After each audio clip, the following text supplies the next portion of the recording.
Hello, everyone. It's good to see you all. Today was decent.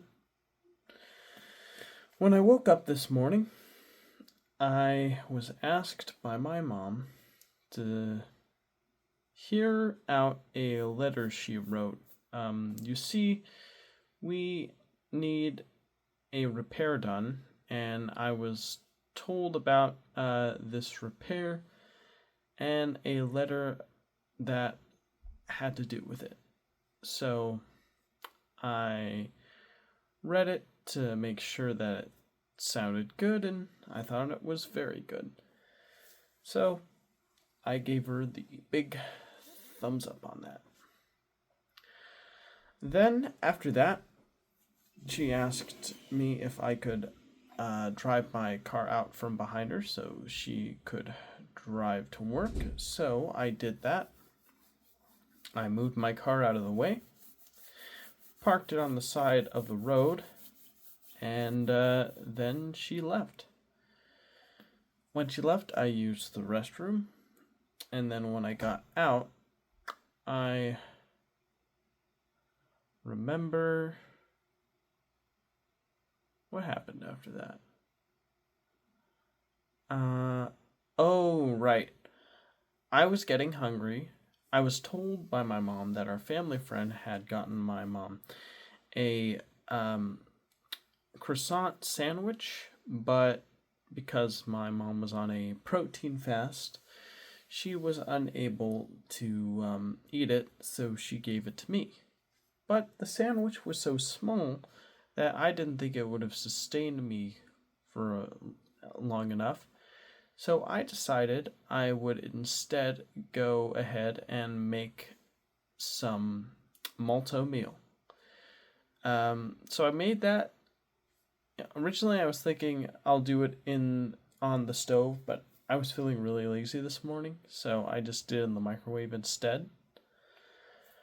And as I was making it, I was listening to a Digital Foundry video where Richard Ledbetter, John Letterman, and Oliver McKenzie were all talking about the PlayStation 5 doing path tracing and showing the results, which I thought was very fascinating. This PS5 was originally just going to be entirely rasterization based device. But then, last minute, Sony decided to give it some ray tracing capabilities during the final design process. And then after that, the device, while it is ray tracing capable, it can only do one ray tracing or maybe two ray tracing techniques at a time. Maybe a ray traced ambient occlusion, ray traced lighting, ray traced shadows, like ray traced reflections. You can only choose one or two ray tracing effects, and then that's all you get. But with path tracing, it's basically all of the ray tracing technologies wrapped up in one. And so they showcased 3 games that were running on the PlayStation 5 because apparently there was an exploit found on PS5 hardware that allows you to run Linux natively on the PlayStation 5 hardware, which basically turns the PS5 into a traditional PC style machine, which means you can run Steam on it and thus see how these games like RTX Quake, RTX Portal, and Cyberpunk RTX run on it. So that was very fascinating. And now with this exploit, the PlayStation 5 is basically what Microsoft wants their next generation Xbox Helix to be. Essentially a device that has a home console style interface, but basically just doubles up as a pre-built PC. And that's pretty much what this exploit turns the PlayStation 5 into. And yeah, the Digital Foundry team has essentially been messing around and seeing what you can do with this thing. So they showcased some of these path trace tiles running on the platform, and it was very interesting. They were able to get a game like Quake RTX running flawlessly at 60 frames per second. It was pretty impressive seeing a path trace game running so quickly on 2020 tech that didn't have ray tracing as its main priority when being designed, so that was pretty impressive. Then Portal was shown, RTX Portal. That one was not as impressive. It was kind of just okay, but really chunky. It was playable. It had like an uneven 30 frames per second, but overall, it was running at a really low internal resolution and just wasn't really that convincing. And then finally, they showcased Cyberpunk RTX. And that looked okay, but ultimately, yeah, clearly not really something like you would go out of your way to play. It's like ran a wavering 30 FPS that regularly dipped into the mid 20s, and it just, had a low, chunky resolution too.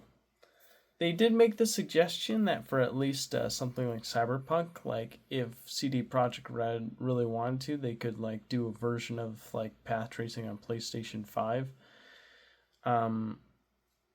So like that uses PSSR and a stable locked 30 frames per second that is perfectly frame paced. But those were all the games covered. And apparently they say they're going to do some more testing with RCPS3, a PlayStation 3 emulator on PlayStation 5. And the reason why is because Sony refuses to bring native, native backwards compatibility or emulation on PlayStation 5 for PS3 software in particular.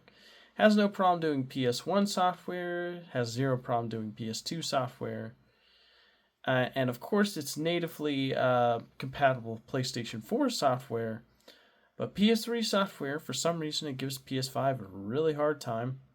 And the main reason why comes down to the fact that apparently the PlayStation 3 was just a bizarrely complex device to like design games for, especially with its cell processor. And so developers had a really difficult time getting games to run on it. But on top of that, it just made it difficult for the device to be ran on newer tech. You need a device that's like at least 2 or 3 times or 4 times more powerful than the base hardware in order to run, and you would think the PS5 is capable of that, but I guess not. But now I guess it is, because Digital Foundry stated, the team, that they did run RCPS3 on it, but they're going to showcase the results in a future video. So that way we can see what PS3 games can run on PS5 and what cannot. My best guess is more graphically simplistic titles will have no issue, where the more like graphically complex the game on PS3 was, the more difficult time it's going to have running on a PS5. Maybe when the PS6 comes out, it'll be powerful enough to run the entire back catalog of PlayStation 3 software, I would imagine. Hopefully, like, by that time that comes out, you would hope hardware from 2028 could easily run, like, software from 2006 to 2012, but I guess we'll find out soon enough. And that was, like, the last bit of interesting information that I watched. I guess they did talk about, apparently there's going to be 60 FPS mode for IO Interactive's James Bond video game that's releasing on PlayStation 5, so that's cool. And then I watched YMS. I finished that video where he and his buddy Gael, I think was his name. They were watching the Nostalgia Critic trilogy of movies. Now, Nostalgia Critic was a internet personality that back when I was like in my teens, like I was really into.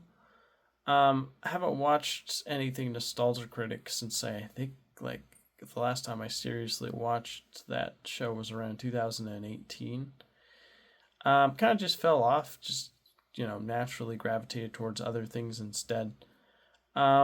But man, looking at like all this old footage of like these like men and women playing these silly characters, like essentially just making reference the movie, is really it's a sight to behold. That's for sure. I mean, you gotta hand it to them for having the humility and the commitment to the bit to do something this silly. But at the same time, it's like maybe it's a little too silly. I don't know. But apparently, both Gael and Adam from YMS, Adam Johnston, they both didn't like the video. They said they actually enjoyed aspects of it. Like apparently, Adam really liked Linkara for some reason. He said, "I don't know what it is, but I like this guy." And yeah, they just sometimes they got a sparse laugh here and there, but overall they were not like huge fans of the overall experience. It was interesting to see people who didn't normally like tune in or watch this stuff that I watched all the time watching it. Like it's like watching it with like under a different lens to see what another like party thinks of something that you once like watched and were like, yeah, this is the best. And now like having that better understanding of what it is makes it more interesting, more engaging, I suppose you could say. So that's nice. That's cool. So yeah, what else? Oh yeah, and then I watched YMS talk about the Michael movie, but it was an April Fool's joke video where normally when April Fool's happens, Adam Johnston, he usually finds this guy on Fiverr called Tyrone, and he basically has him like make a really goofy, silly video that like pretends like it actually is going to be the thing that millions of people want him to review, or thousands, but it turns out that like it's a completely unrelated movie that like no one was really like expecting or excited to see a review on. And then he even goes through the trouble of getting like the actual like a cast member from that movie to like do a little video call with him. And then he has all of this silly editing take place that like really emphasizes how goofy the whole experience is, which I think is hilarious. I really dig that commitment to the bit for sure. Yeah, and then after that, I was watching another video from YMS where he was going through the different Oscar movies and basically just talking about like, yeah, this movie that I watched, it didn't get nominated, got super snubbed by the Oscars, so watch it. And I forget the name of the movie, if I'm being honest. And then he started talking about Formula One, the movie, and he talked about how it's basically just a bunch of race scenes, but the like scenes that are supposed to be like the drama scenes in the movie just aren't that interesting to him, and he wasn't engaged at all with like the character or like anything because he felt like the character was like didn't have much going on at all. So I thought, oh, that's interesting. So yeah. Um, so I kind of felt like I wanted to do something a bit differently than this, so I paused the video and I tried to go ahead and get work done on that little like animatic thing I was doing with like my day that I kind of like put off. But I was like, yeah, I'll work on Rough Animator on my phone and see what I can come up with. And yeah, I was working on that. But then I decided to give the Plasma Donation Center a call to ask them how my eligibility verification is going. So I gave them a call. I was put to the front desk. I told them about the situation. They said the doctor won't be available to verify until Friday. So I set a reminder on my phone to contact on Friday about that. Then I went back to working on my video, my little animation thing. But then I got a call from my mom, and then we talked about like fasting and what are the benefits, and if drinking protein drinks is like something that's allowed on fast. We found out it was not, and really you can only drink something like coffee and tea or water and electrolytes. And it's actually highly recommended to take electrolytes as you're fasting, so you won't become very out of it, like you'll be able to still fast and still have energy, because you electrolytes that your body would deplete rapidly because of the lack of nutrients are being replenished, because you're like getting your magnesium, your potassium, and your salts, your sodium. So we decided to buy this product on Amazon that essentially what allowed for a sizable amount of magnesium and potassium per serving. However, there wasn't enough salt, so we asked Gemini, and it turned out that you can just add more salt as you go along. So that was good to know. After that call, I decided to do some stretching because I felt like my back was like hurting, and I needed to give it a good stretch to help loosen it up. And as I was doing the stretching, I was listening to a video of a guy talking about how Gen Alpha is going to be replaced by AI, and showing all this like footage of like people frustrated with AI and how like they feel like it's taken away from what it means to be human. And there was a really encouraging video where basically there was like a lady in a graduation who was like saying AI is the new industrial revolution. And then after she said that, all like the students who were like Gen Alpha students were all booing, which I thought was a really interesting thing, because you'd think, well, didn't most of those students use ChatGPT? Why are they booing something that like, the teacher's stating? I mean, but at the same time, you do have to appreciate how there is some feeling of resistance of not wanting to succumb to the robot doing the thinking for you, which you shouldn't, because if you don't think for yourself and you let a robot think, your brain's going to like get atrophy, and it's the move it or lose it situation. If you don't think, if you don't use your mind, then you're gonna forget how to think, and then by the time you're in your mid-30s, you're gonna like get dementia or something, and that's not good. We don't want that. So yeah. Then my mom arrived. She got like a new cord. Then she wanted to plug in the old dishwasher, see if it still worked. So I went out and I helped her with that. I moved the dishwasher with her. Then we plugged it in to see if it would function, and it didn't really. So we decided, well, I guess it's a goner. So we moved them up on a flat surface, but then I realized I need to make my lunch and get ready for work. So I made spaghetti, meatballs, and tomato sauce. Mix them all together, put them in a plastic container that was rated 5 for heat. So that was good. And then I said goodbye to my sister, my mom, and I drove off to work. When I arrived at work, I punched in. I brought my food up to the break room. I did a little research to see how I should put it away, and apparently I was recommended to leave the lid slightly ajar so the steam can properly escape, and so it won't cause any bacteria to grow or something like that. So I did that, and I set a timer for 1 hour to come back to and close the lid properly. Went downstairs, put on my sweeping vest, and I did my it was a really busy day today, so I spent a lot of time at the front end bagging, but I also did sweep the floors, produce break room, store floor, checked the restrooms. There was a really horrific thing that happened around the time I was taking out the trash. And apparently there was a customer that needed to go, and they couldn't hold it, and they left a mess that followed them where they went to the restroom. So it was pretty disgusting.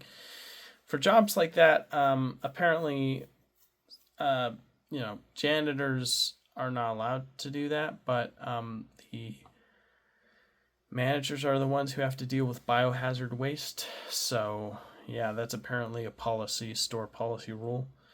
So, yeah, the managers cleaned that up. It smelled real bad. It was quite a horror show of a scene. But I took out the trash. I punched out for lunch. I bought a French bread to dip into the tomato sauce that I had with my spaghetti and meatballs. I went upstairs. I was listening to this video about. I was listening to a Q&A from Digital Foundry where there's talk about like how the affordability of game consoles is going down, and it's putting into question whether like it's necessary to buy a game console anymore or not, and how people could just suck their time away on like stuff like TikTok and instead of like actually complex like activities or long form YouTube content. So that's pretty worrying. There was a funny comment in that YouTube video where there's someone said, "Hey,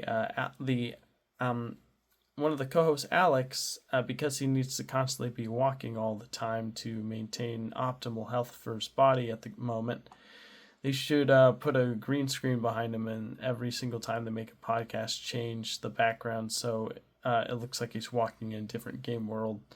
And I thought that was a hilarious idea, whoever came up with that, and I really hope that they do go through with that, because that would be so funny. But yeah, after watching that, and watching a little bit of a video called Taking UAP Disclosure Seriously, where it was like people on a college campus talking about the phenomenon and introducing like a special guest who was the lady who helped release the New York Times article. I needed to leave for work, so I went back downstairs. I threw out the trashes, including the office trash. I brought in the bags. I refilled the bags in each check stand, and then I was told by one of my coworkers that he would help me out by bringing the carts in and the signs in, and also clearing the lot, which I was very grateful for. I sort of really appreciate that. And then I took my last break where I did some deep breath work, and that felt very good. I then wiped down all of the check stands, and throughout all the rest of the straggler trash. As I was cleaning it, like I was talking with one of my coworkers about like these things called the P-52s, which are like people from 52,000 years in the future, and how they look like a more like a different version of humans that kind of look like aliens. It was pretty interesting. Then we talked about like experiment done at CRISPR where like scientists removed like a genome from humans and put it in a mouse, and that caused the mouse to have more complex speech patterns. So we were like, that was pretty interesting. The cashier was telling that, didn't think it was real, and then I researched it and showed him my sources, and they were like, oh, I guess it is. So yeah. Okay, then after that, wiping down all the check stands, and I said goodbye to the remaining coworkers there, including my co-boss, and I walked out. I went in my car. I drove home. I did chill out in my car before leaving to find something to listen to while I was driving. I ended up continuing to listen to that UAP video at the college campus. I drove off home. When I arrived home, I greeted my sister. Our family friend told me that she made some beef and potatoes and rice, and said I was welcome to it. So I got the beef, potatoes, rice, and a Fresca soda beverage. And I watched the latest Lately video. Lately's a YouTube channel that covers the UAP subject. He was talking about this giant, like football field-sized, like rectangular craft that was above a military base. I was like, wow, that's interesting. And yeah, then after that, I decided to listen to some old like Disney music, like Rescuers Down Under, and then just some other music that like I felt like listening to, and then finally, my sister brought in her cat, and we both snuggled the cat. It was super cute, black cat named Call Me, and then I took my vitamins. I brushed my teeth, used the restroom, and I'm making this video. So yeah, the time is currently 2:07. Pretty tired. I'm gonna publish this bad boy, and then after that I'm gonna take out the trash because tomorrow's trash day, and then I'm gonna go to bed. So that's the word. Thanks for tuning in. Appreciate it, and I'll see you in the next video. Goodbye everybody, and take care. Bye.